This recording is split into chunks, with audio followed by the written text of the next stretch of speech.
Right, you ready, boys? I have to clear my throat first. My voice coach recommended it. It's so DIY. I'm so DIY. We're so DIY. I did a thing. I did a thing. And I didn't have to pay 500 people. And I didn't have to get PR. And I didn't need fancy equipment. And I didn't have to go real far. I'm so DIY. We're so DIY. You're so DIY. I did a thing. I did a thing. And I didn't have to pay 500 people. And I didn't have to get PR. Am I recording? Okay. Crazy day. Really crazy day. I don't know. I don't believe in astrology necessarily, but I'm sure there's some sort of like voodoo magic thing going on, because it's like I literally, I had a new book out basically. Can you hear me? Yeah. Okay, I had a new book out, and a lot of people bought it online, whatnot. Not a lot of people, but a fair amount. And I wanted to get them out as soon as possible. And, I couldn't get them out yesterday because I had to work a double shift. So it's like, as soon as I got off of work today at like 2:30, I'm like, I'm gonna ride my bike to the post office and get them out. But it's like literally like a 20-minute wait at the post office. It's like a line to the end of the door, probably even longer than 20 minutes. And there's like one guy behind the counter, and he's just like taking his sweet time. And like, by the time I'm almost to the counter, the guy's like, all right, well, I'm going to take my lunch break. It's a 30-minute lunch break. So we're going to be closed for 30 minutes. And I'm like, are you kidding me? I'm waiting this entire time. So I haven't actually eaten since then. So I'm like, I guess I'll just go on my lunch break then, And so I just went to get food across the street, and turns out that this girl that I dated a couple times worked at this place now. And long story short, she basically like kicked me out of her house on Valentine's Day. This past Valentine's Day? Yes. So she was working, so it was super awkward. I'm like, and it's like, I didn't do like anything wrong. It was just like, I wasn't that into her. And I kind of like told her that, and she just was not happy about that. And then she kicked me out. So it was just like a super awkward situation. And then I go back to the post office, and then somehow there's like a line to the end of the door again, like within a short period of time. And then I'm like literally the last customer there. They close at 5, which like, how are you supposed to tell me that like you have a lunch break at 4, a 30-minute lunch break at 4, and then you close at 5. So like you have you get back at 4:30, and then you close 30 minutes after that. Like, you could have just eaten after you got off work. Sorry, I just need to vent about this. We can cut this out, but I'm just. Story time is always appreciated. The question becomes, though, was your food at least good? It was good. It was a little too pricey, but it was good. The food was good. What'd you eat? It was like, I know you're a vegan, so I always feel like bad talking about eating meat around vegans, but it was like a shrimp sandwich, basically, like a shrimp po' boy. I like shrimp a lot. I don't know. I just eat a lot of shrimp lately. You like them sea bugs? Yeah, sea bugs. Oh, and then I asked the guy behind at the post office. I was like, so what did you eat for lunch? It was just like a very awkward like pause. He was like, a salad. Oh yeah. Be passive aggressive. Good. Yeah. Well, like, I worked at a post office before. And it's like, I literally like ate when nobody was there. I would like try to scarf down food, and then as soon as somebody came in, I would like stop and then go help them. You know what I mean? but like there's a line to the end of the door, and he just like, yeah, I'm taking a 30-minute lunch break. I'm like, killing me, man. You're killing me. We appreciate your service back in the day. Yeah, thank you. But I got my comics out to the people who ordered them. That's all that matters. So but Okay, anyway, so what's that? that's all I had to say. Okay, well, to get like formal introductions into it, I guess. Like I like to have the people I want introduce themselves. So if you can give us like your name, your pronoun, what's your shtick, that sort of thing. Gotcha. My name is Erik Jasek. Pronouns he, him, or whatever. But I guess my shtick is kind of like I make lo-fi music in my bedroom under Swampfish Dumpster Fire, which is the name of my one-man band. Very lo-fi kind of outsider music. It's not for everybody. It's definitely kind of an acquired taste. Experimental at times, but it's also very poppy at the same time. It's a little bit of both. But and that's what I do. And I'm a cartoonist and an artist as well. Those are, as comics are kind of like my main thing, but I love making music. It's addicting. I can't stop sometimes. But yeah. So what does the term outsider art mean to you? Well, it comes down to just somebody who necessarily doesn't have a lot of skill, like necessary skill coming into the picture and just kind of going for it necessarily. Like with my music, I've never really been in a long-term band or anything. I play guitar okay. So I don't necessarily know what I'm doing as far as creating a band. And I literally I don't play drums. So my drums are like a bucket. Like I use a bucket for drums. I instead of having like an actual band backing behind me, it's just me. It's just so I will play one take, it's me playing guitar, one take, it's me playing bass, one take, it's me singing. I usually have multiple tracks of me speaking on top of myself, sometimes in different characters or voices or personas or whatnot. Yeah, and then bucket drums or whatever I can use for drums. Sometimes it's like a bongo, sometimes like I'll use a friend's keyboard. So it's very lo-fi, do-it-yourself kind of music. I think a lot of the terms like outsider art is like, somebody who's maybe not, maybe a little mentally ill or something, but I don't necessarily think that's the case. Like, it's just like coming from somebody with no skill. And I think there's a really charm and beauty to that. And it could also be really refreshing too, because, outsider art, a lot of the times, outsider artists, they don't really sound like anything else. They all sound completely different. It's a breath of fresh air to me. Yeah, your music definitely is unique, at least to my ears. And I think the process you're talking about, the way you record it I think gives it a very intimate feel and very like personal touch to it, which I really enjoyed when I was listening to it.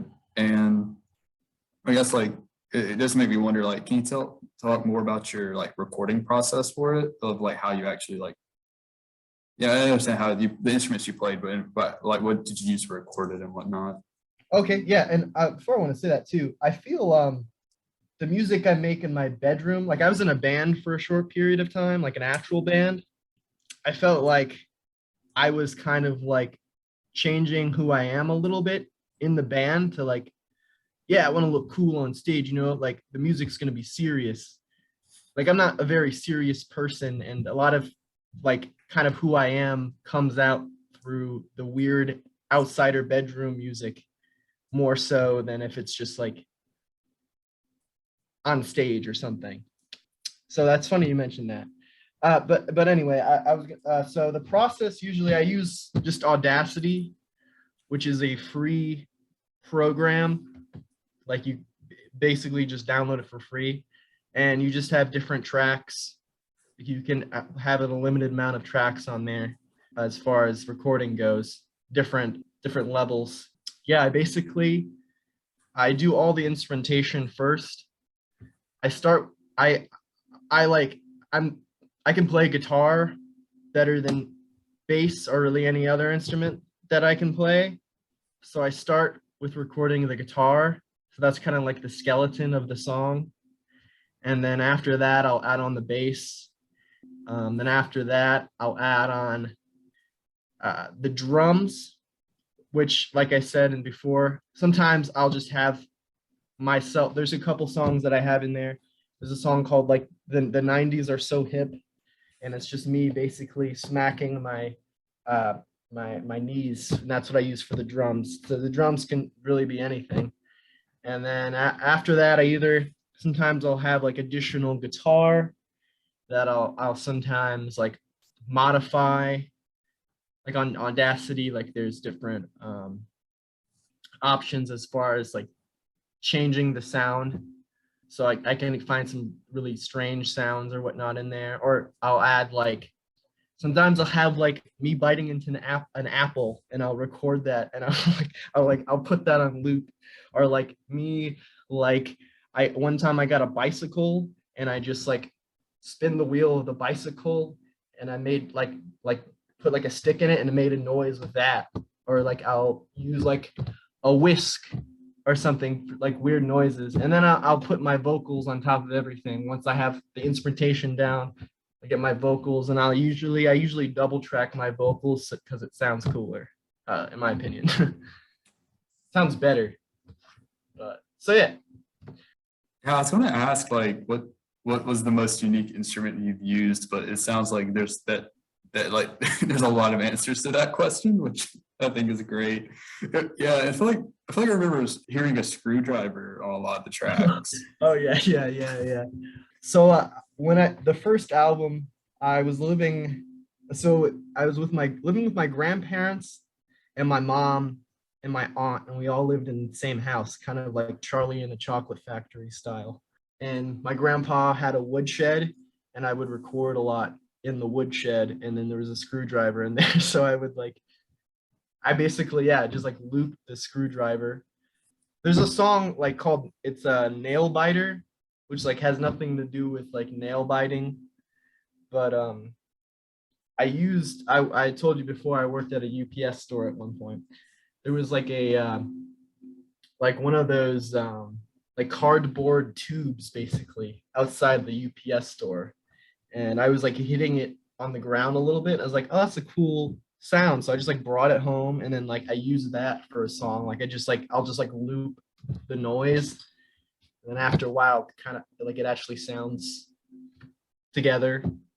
But so I've used a lot of weird things, all sorts of stuff really. I put a coffee cup up to my guitar to make like a steel guitar sound, you know what I mean? Like kind of thing. Just all sorts of interesting things. What else? Oh, I used a squeaky toy for a dog. I was actually recording a song, and then there was like a dog in the background playing with the squeaky toy. And I was like, you know what? I should like use that in the song. So then I brought the squeaky toy and I put it in the song. It was just like a really absurd Dadaist kind of thing going, just like use whatever. And that comes out to that kind of like outsider sensibility. It's just like using whatever you can find, like working with whatever you have. It's like I know like the old like blues musicians and whatnot, they would come up with like blues songs like working on the railroad, and they would use like a washboard or like what I was saying, not the railroad. So they use like an axe hitting against the railroad, like as like a tempo and like beat in the background. Like that kind of stuff like inspires me, just like using random objects to create something new. And it goes with my art as well. It's like I use a lot of collage and weird stuff. Yeah, the washboard was actually the comparison I was going to use, and saying it's like all the implements you're using now are like modern folk music in a way, because you're using the implements that are just things around you that exist today. And shit, what was I gonna say? What was the last thing you said? Oh, I was talking about like blues artists who like they use like No, after that's like the very last thing you said. oh Oh, you said collage. I'm sorry. Collage, I just meant brain dead for a I'm second. terrible. I'm constantly brain dead 24/7. So I That's why that was the name of the second album, Brain Dead 21, right? it was Brain Radio, but yeah. Oh shit! I feel bad. Like I didn't do my research now. You're good. You're good. Um. Yeah, but like I was gonna say, like collage stuff. It seems like that was. Yeah, because your first album cover was very collagey, if I remember correctly. Or really, maybe both of them. Yeah, they're both pretty collagey. Yeah. Yeah, I don't know. I when I was like, because like I said, my main medium is I'm a cartoonist and illustrator, so I wanted to like in some way do something that was away from my illustration and art. Like instead of like it'd be the obvious choice to just like draw the album cover. So I was like, I'll do like a weird collage instead. So it's like a completely separate thing instead of like just something added on from my art and comics. So I think that's really what it came down to. But now that I think about it, maybe it does go well with the whole like sound collage thing, just like pick anything up and then like make something out of whatever. And I feel like the first album cover, like to me, it kind of gave a vaporwave-esque vibe with like the dolphin and stuff. Was that purposeful, or did it just kind of happen? Oh, well, I was living in like Florida. That's where I'm from.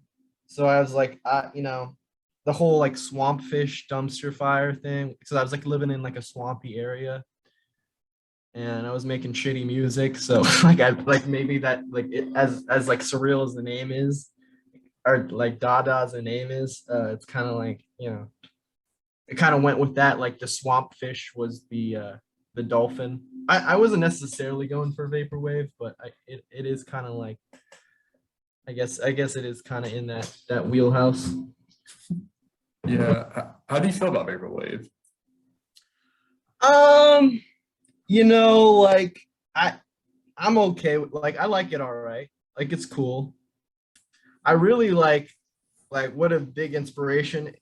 It's kind of a problematic figure now, but like Ariel Pink and like John Mouse and those guys, like who kind of like they were kind of like before vaporwave. That kind of like I think a lot of like what vaporwave was like we're gonna make fun of like Ariel Pink because he's like doing these like 80s kind of like nostalgic music, and then like it was like a joke on that kind of like hypnagogic pop would be the name, and then they kind of like it started becoming its own thing. Like it was like a meme at first, but then it was like taken seriously. So that kind of answers the question. I don't know. Yeah. So you're talking about your comics and stuff. How does your experience as a visual artist, you think, influence the way that you make music or the music that you make? I don't know. Well, I feel like a lot of like my music and my comics are kind of like the same thing, but just like in different mediums. Because I mean, they're made by the same person in a way, but they kind of just comes through. But I obviously like my music is most of it is it's comedic, like I'm joking or like there's satire or sometimes it's just surreal nonsense, and my comics are kind of the same way, but I kind of just like tackle that in a visual medium instead of an auditory medium. So yeah, they kind of run together. And like I said earlier, I kind of wanted to make them like the separate thing in a way, but you know, they're all made by me, so myself is going to come out of both of them, you know. Yeah. What's your new comic about? Oh, it's really just like a collection of so I made like these like 4 panel strips like every week on the web on Instagram, and like I did it at Reddit at one time, but like people on Reddit are kind of mean, so I stopped. But yeah, no. So yeah, it's just like a big collection of different strips that I made over time with these different characters. But I'm working on like a longer story as well.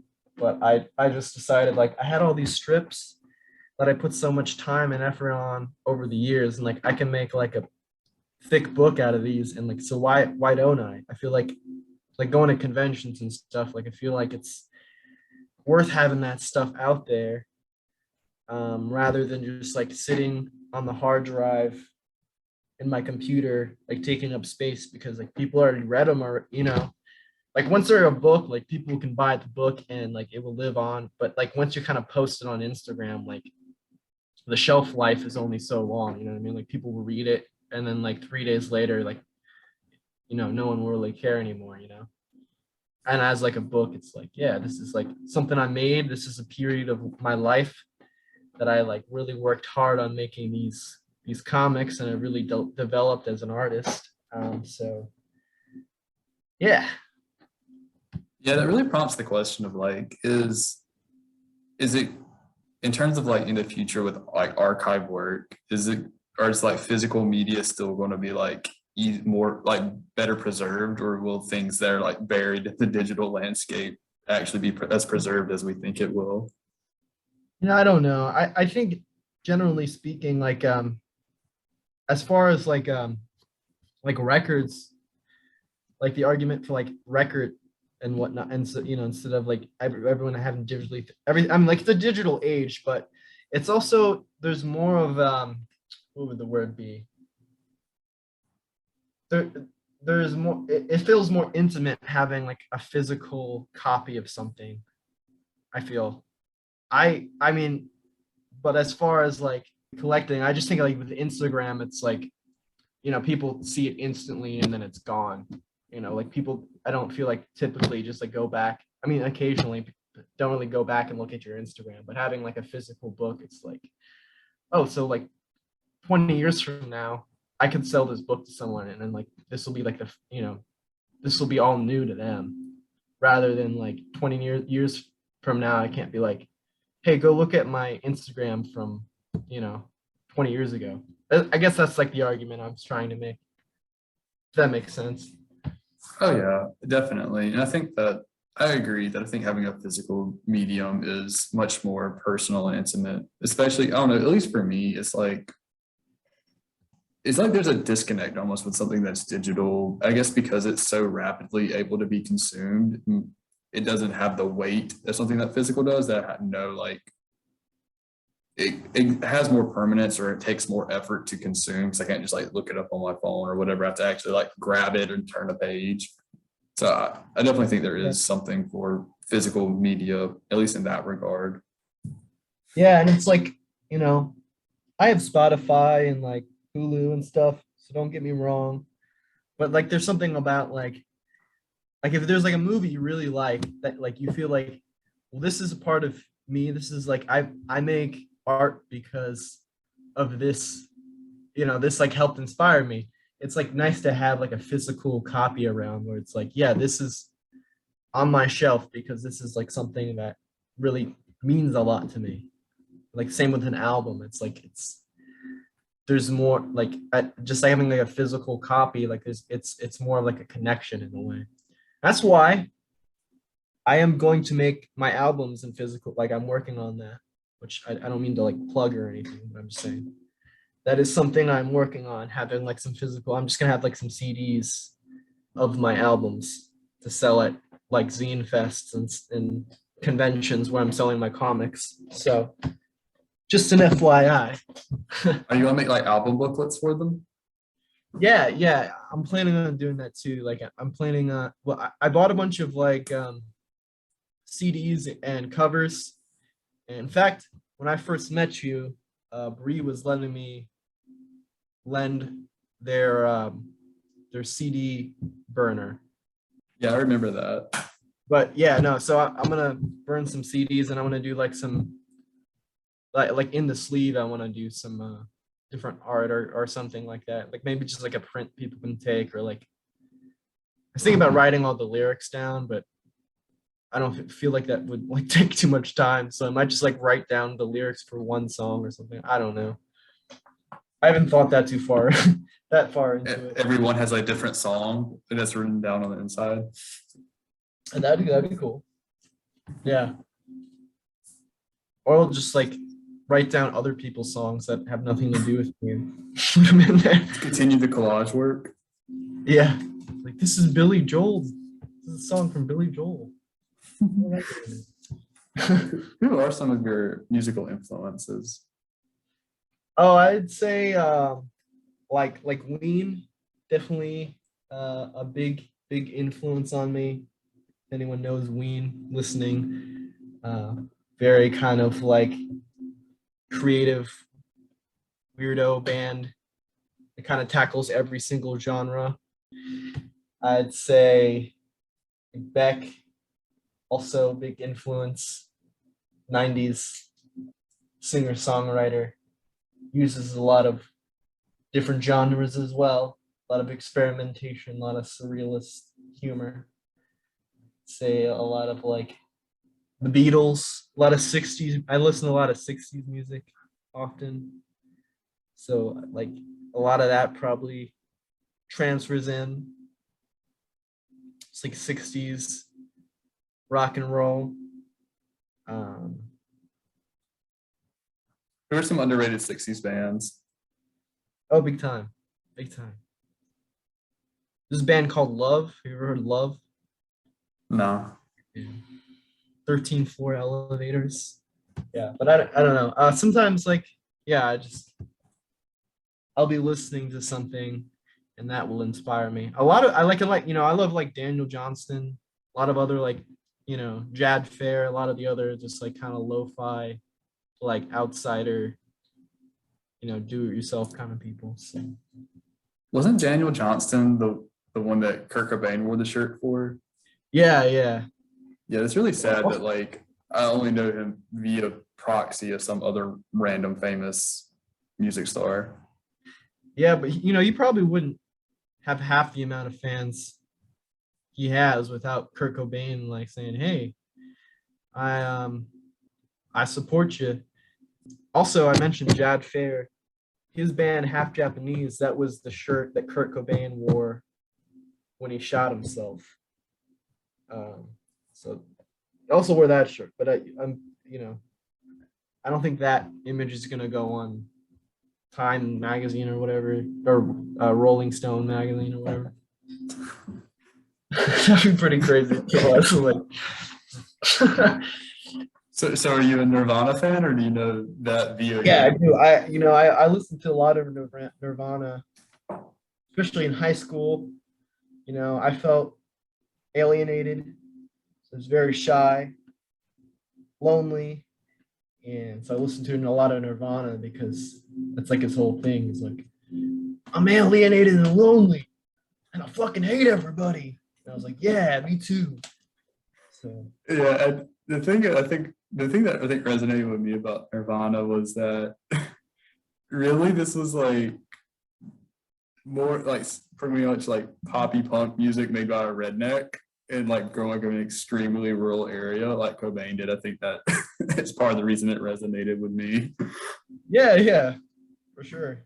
Also, like when I was in high school, like I didn't really have the internet very much, so like whatever music I had was like whatever, basically CDs I could borrow from people. And so like that was this like grunge music was me thinking I was like listening to like the most punk music imaginable because that was what I had available.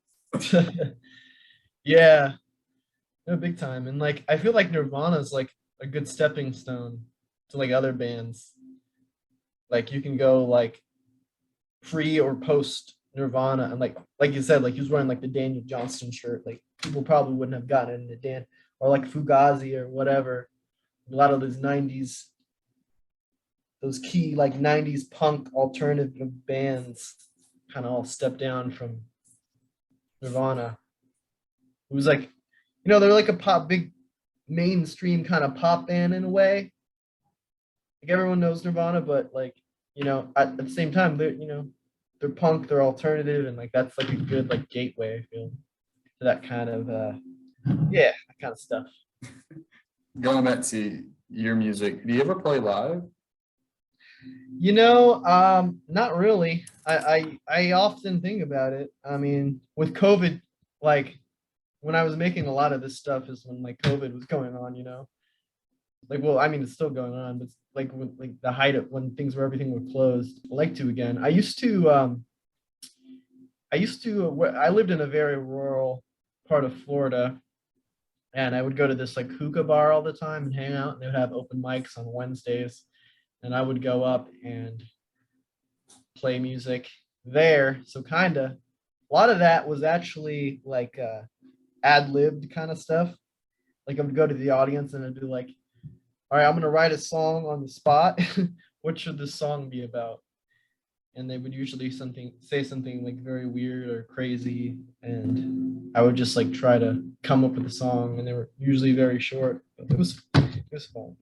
So do you freestyle? Yeah, just a little bit. I want to hear that part. Oh man, I don't. I need a mixtape. Yeah, freestyle. I guess I could do some freestyle for the podcast. Probably really bad, and I'd probably get embarrassed afterwards. But That'll be the outro. yeah, I'll do it. Let's do it. Alrighty. I'll give you a little bit of time, but like at the end we'll do it. Okay. So how'd you start playing music? Well, I've been playing guitar since I was like 12 or so, and I've kind of been on and off.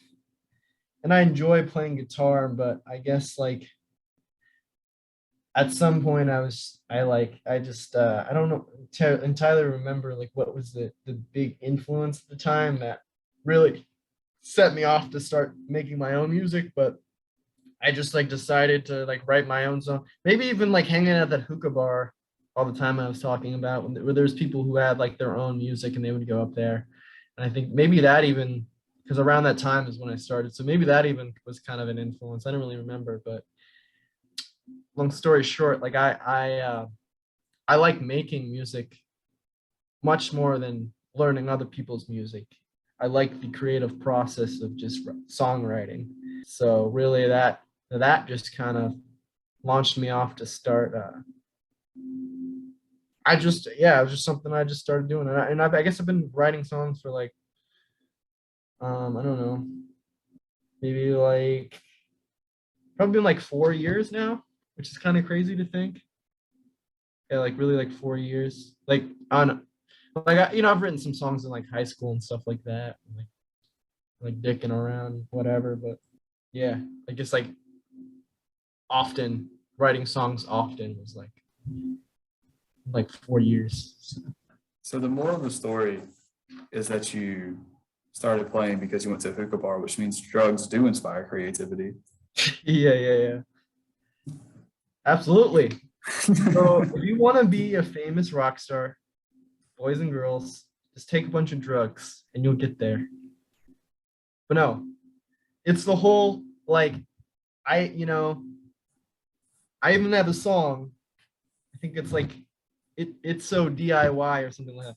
Like I just like get up and like start making stuff, and I'm 100% about that. So it's like if you want to make something, just make it. Like who cares? It's like I just kind of got up, I started writing songs. It was fun. I didn't go to art school. Like I just started I was like I want to be a cartoonist, and I just started making comics. And then I sent them out places, and they're like, oh, this is shit. You're terrible. I just kind of I was like, fuck you. And I just kept making stuff. So yeah, it's just, I'm inspired by that mentality. Just make it. Whatever, if you want to do it, just make it. That's what it comes down to. Like, don't even, being good at something is just a product of spending lots of time on it, I think. Oh yeah, definitely. I mean, like people aren't necessarily, I don't really think people are really naturally good at most things. It's just like how much time you put into it. Like anybody can be great at anything pretty much. So what has the reception of your music been? Of your music and your comics? Well, I think genuinely, like, people like tell me they like really like the stuff that I make. I don't know if like how like honest people are half the time. I like the stuff that I make personally. Like I'm proud of it. Like I mean, I don't really listen to my own music anymore, but there's a time where I've listened to my music often. And like, when I first started making comics, I was like, okay, so what's my audience of going to be? But like, fuck that, it's bullshit. It's like, if you like the things you make and you're making it for yourself, like other people will like them too. Probably not everybody, but like, do you want to be like somebody who makes something that everybody will like? Because usually the stuff that like is for everybody kind of sucks. It's just like that very vanilla, like in the middle, like how can you not hate this kind of stuff? And then people end up hating it anyway, so I don't know. Like everybody has personal tastes. So just like if you like something that you made, there's going to be somebody out there that who likes it too, who's like weird enough, who's like into the same shit. You know what I mean? So I don't know. That I never really answered the question. I get I guess mostly positive.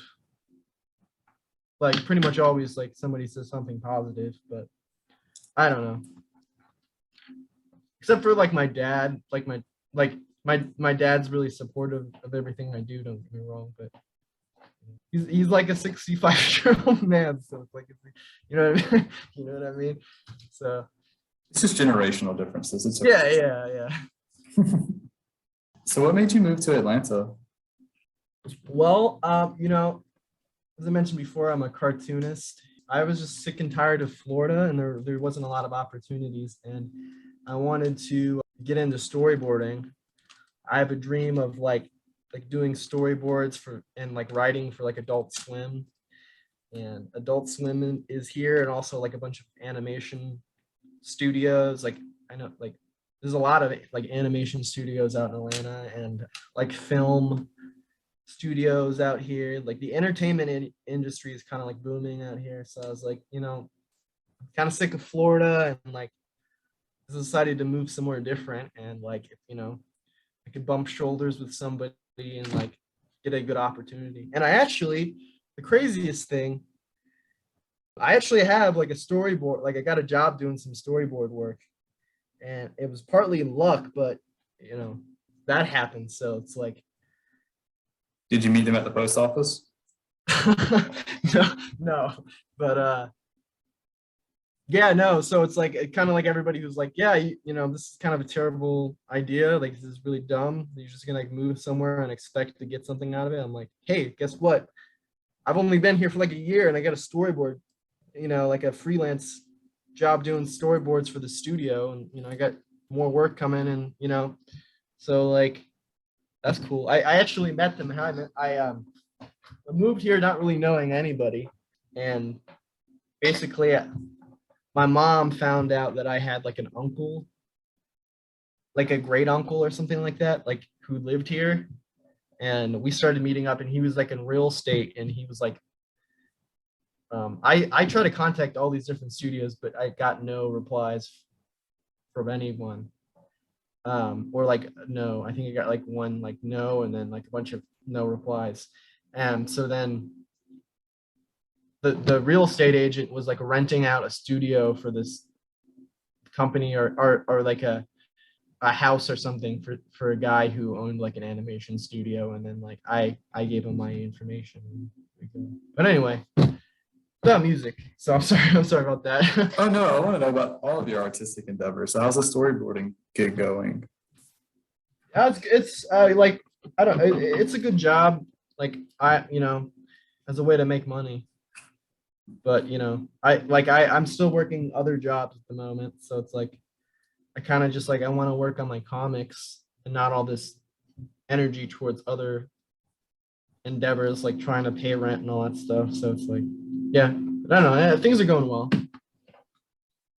Yeah, I don't really know a lot about like storyboarding. So what's like, how's that work? Like, what do you like? What all do you do with it, or what's the flow of events? It's basically like a comic book before they animate the actual animation. I'm making like a little like comic book for them to animate, and I also doing like the character designs and whatnot, and which sounds like it's easy, but it's actually not. Like they do, I get like a million notes to go back and change things around, but I enjoy it. Is the storyboarding worked on any projects that me or listeners may know? Oh no, I just do like some like healthcare commercials, like animation stuff like that.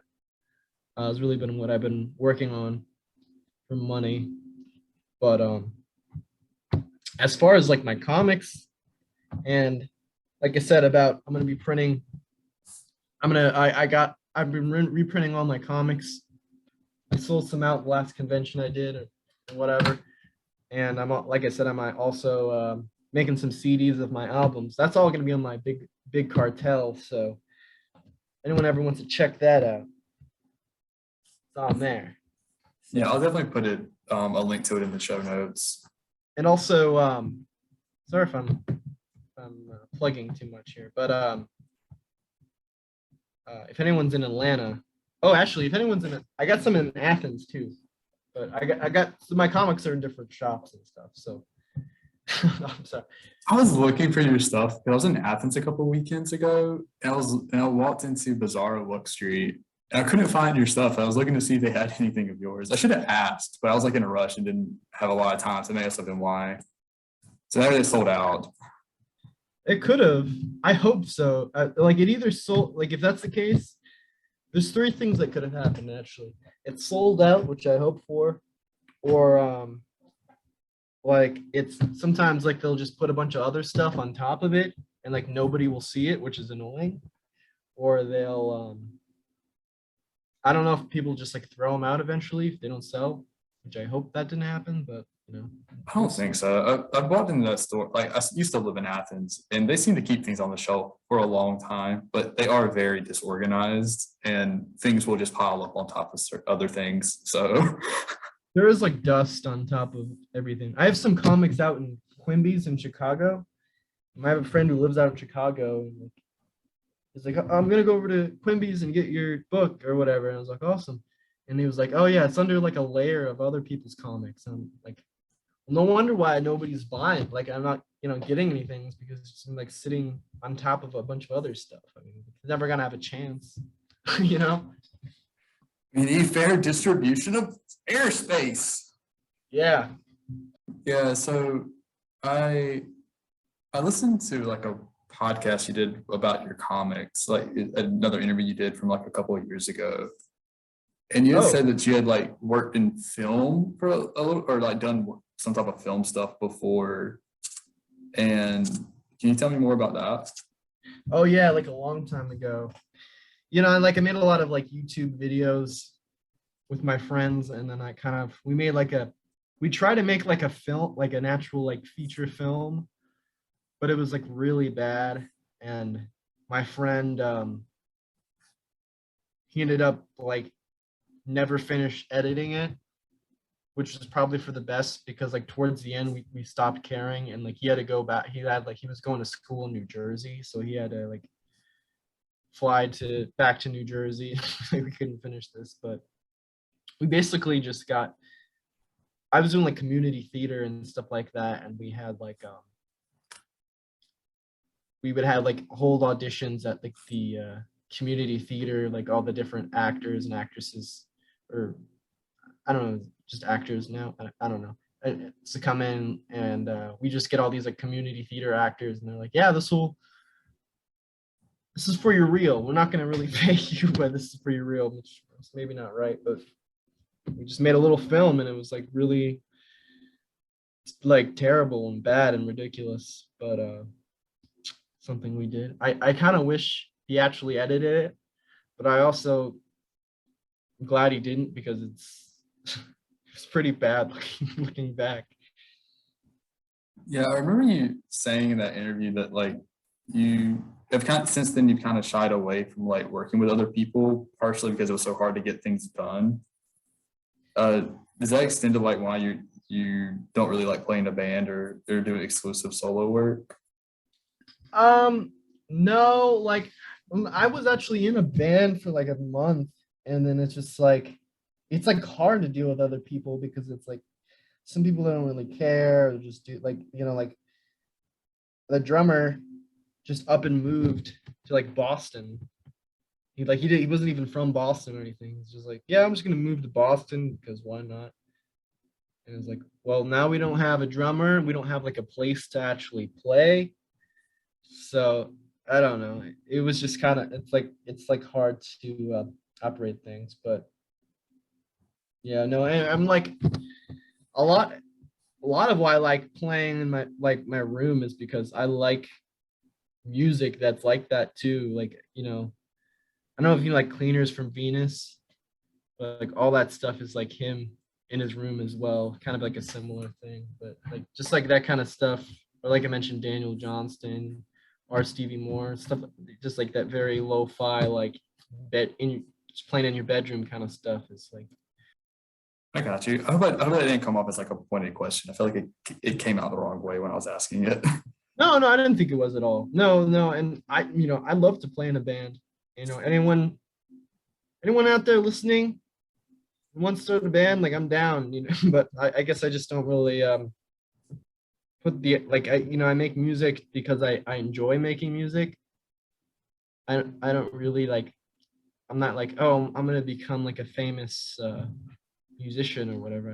I just enjoy doing it, and that's really for myself and whoever wants to listen to it. That's what I see.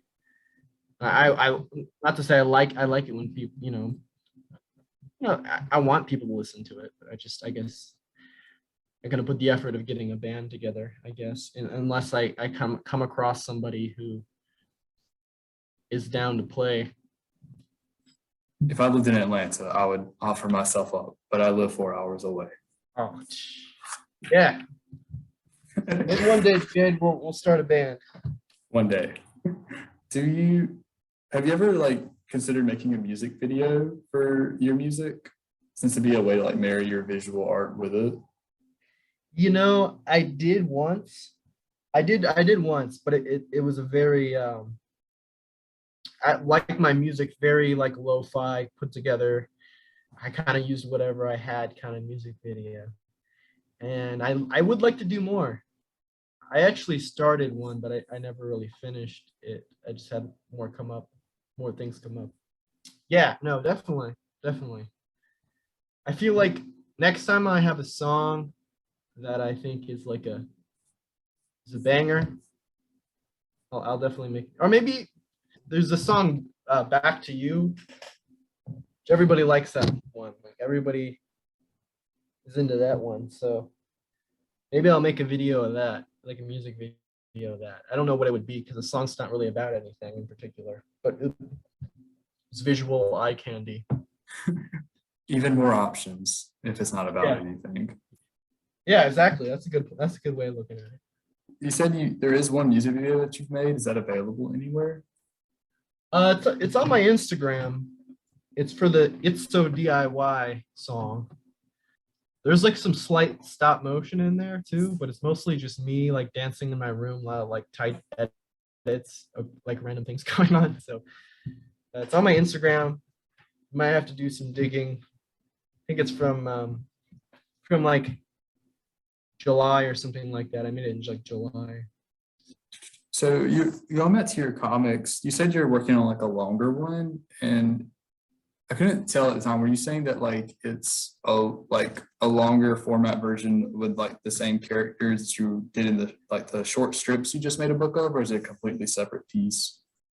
Or maybe I was being too kind of like arbitrary on that, but it's like an actual like story, like a narrative rather than just like a bunch of small, like this book that I recently printed is like a bunch of, I'd say I'd say 3 to 6 panel comic strips where it's just kind of like set up punchline kind of thing, you know what I mean?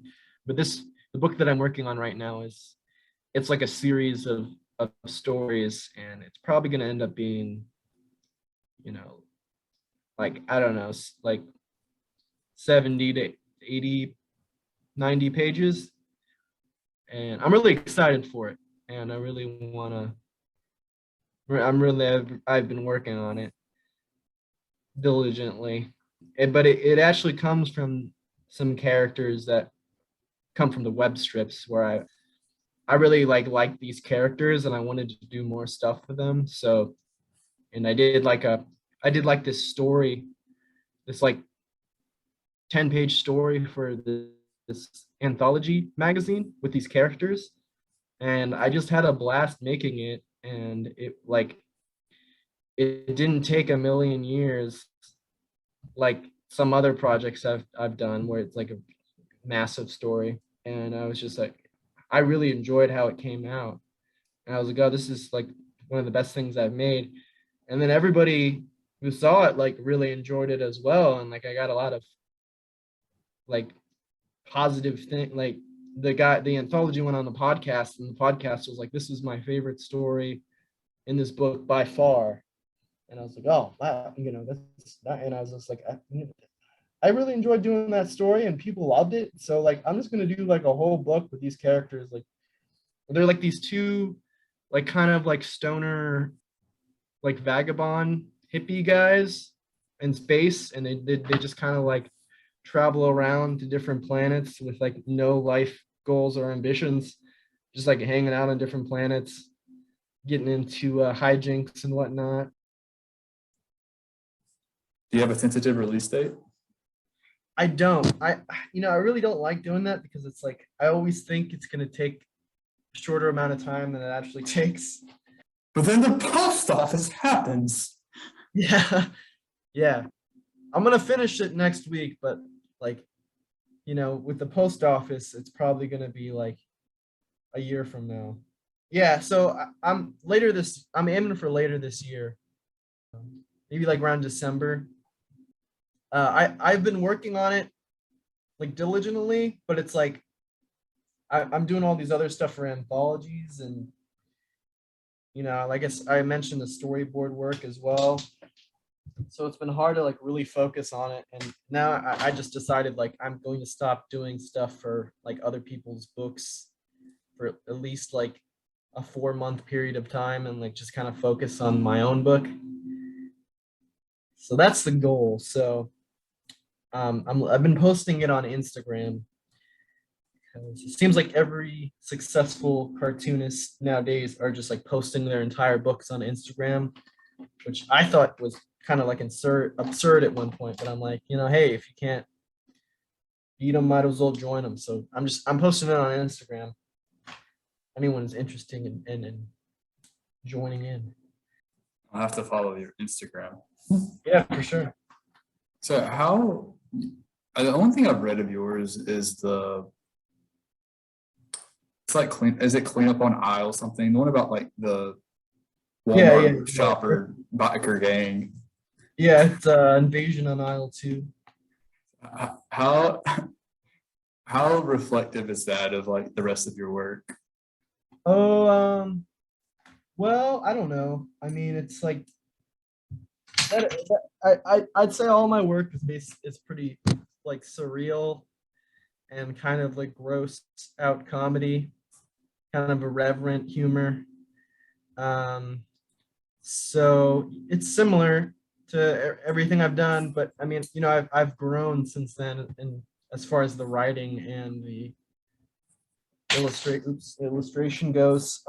So I don't know, you know, I'd say. Go ahead. I was just gonna say, yeah, like I'd say it's, you know, kind of my brand. Like I don't want to say brand because it just feels way too like corporate or whatever. But I grew up loving like science fiction, like irreverent, like like adult cartoons, and yeah, so that's pretty much all I do. Where like a lot of science fiction, gross out comedy comics with like pretty color palettes. So 'cause I love colors and artwork and art. So I work at a Picasso exhibit right now. So yeah, I mean that's my thing. I would just say that your comic art has grown over time. I don't know. It's just like it's kind of taken different forms as far as the it's like color palette and the comedy writing. I think is better than it was back then, and yeah, I mean, and generally, maybe like I don't know if anything's like better, just like kind of changed slightly, kind of come into my own kind of style. Yeah, and this book that I have out now, it's kind of like reflected of that in a way because it starts like from the like 4 panel comics I was making in like 2019 all the way up to like late last year. So like you can kind of see like how bad, and a lot of them I just didn't put in there because I was like the earlier ones because I was like this is just very cringy and bad and it's like really ratty pen and ink kind of stuff. So yeah, there's definitely some progress. But anyway, so you want me to play you out here in a little bit? Yeah, I was about to say, yeah, this pretty much wraps it up. So which thanks for coming on. I really appreciate it. It's been great. I like to finish off by having the person I have on give a shout out to a local band or artist that they want to, spotlight a little bit. So you can do it for like a music artist, a comic artist, anybody from your local scene. Like I've only been in Atlanta for really like a year, so I really don't know too many artists out here, like really any. So that's kind of a hard one. That's fine.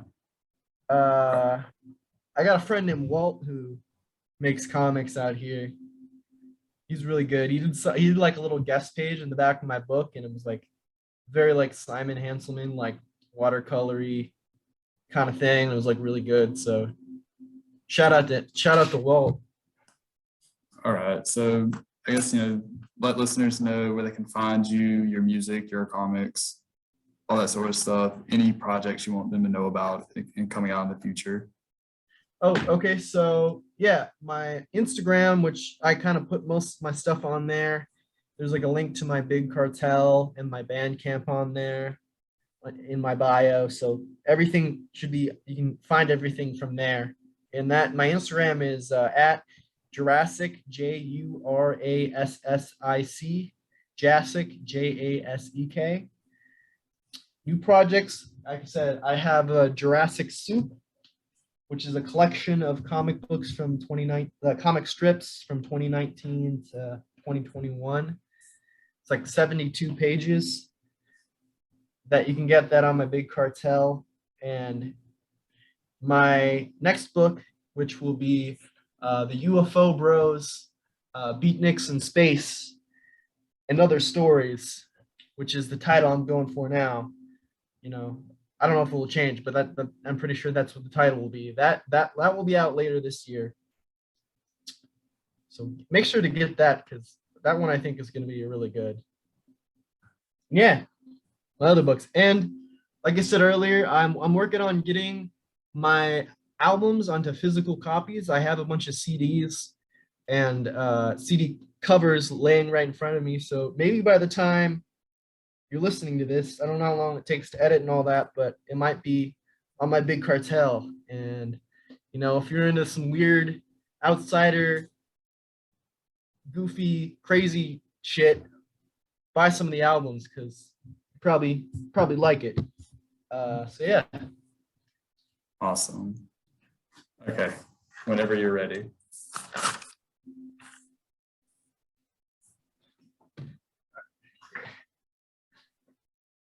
All right. Here we go. Sitting on the chair, recording the podcast. I've got hair on my head. I don't know if to go buy my comics. My Instagram is Erik Jasek. This is really bad. Yeah. This interview was recorded on April 13th, 2022.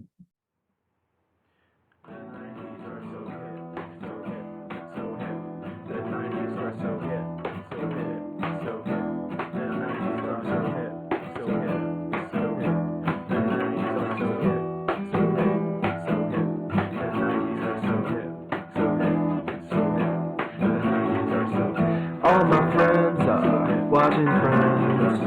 All my friends are watching Friends. All my friends are watching Friends. All my friends are watching Friends.